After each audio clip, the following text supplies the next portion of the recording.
Eco feminism কথাটির আক্ষরিক অর্থ হলো পরিবেশ নারীবাদ। পরিবেশ নারীবাদ একটি দার্শনিক দৃষ্টিভঙ্গি যা নারীর ন্যায্য অধিকার ও পরিবেশ সংরক্ষণের উপর গুরুত্ব দেয়।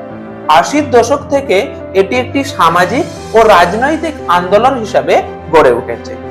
1974 খ্রিস্টাব্দে ফ্রাঁসোয়া দোবান পরিবেশ নারীবাদ প্রত্যয়টি সর্বপ্রথম ব্যবহার করেন। তিনি বলেন যে নারী নিপীড়নের সঙ্গে প্রকৃতি ধ্বংসের একটি সরাসরি সংযোগ রয়েছে। তার মতানুযায়ী নারীর প্রতি পুরুষেরা যে মনোভাব পোষণ করে সে একই মনোভাব পোষণ করে তারা প্রকৃতির প্রতি।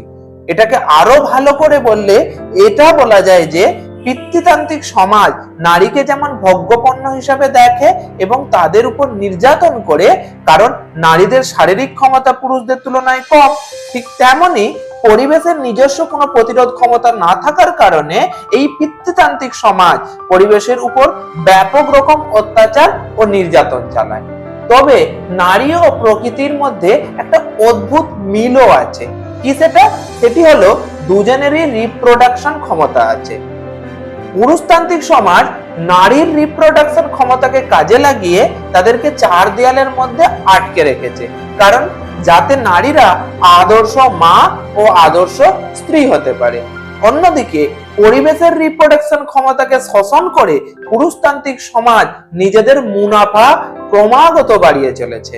তবে এখন অনেকের এটা মনে হতে পারে নারীরা কি পরিবেশের ক্ষতি করে না? নারীরা পরিবেশের ক্ষতি করে না এই কথা বলা ভুল, তবে সেটা পুরুষদের তুলনায় অনেক কম। কেননা নারীরা পরিবেশের সঙ্গে অনেক বেশি সম্পৃক্ত থাকায় প্রকৃতিতে এরা কম শোষণ করে। তাছাড়া নারী তাদের সহজাত গুণের কারণে পরিবেশকে ধ্বংস করে না, বরং তারা পরিবেশকে রক্ষা করতে চায়, যার প্রকৃষ্ট উদাহরণ আমরা চিপকো আন্দোলনের মধ্যে পেয়ে থাকি।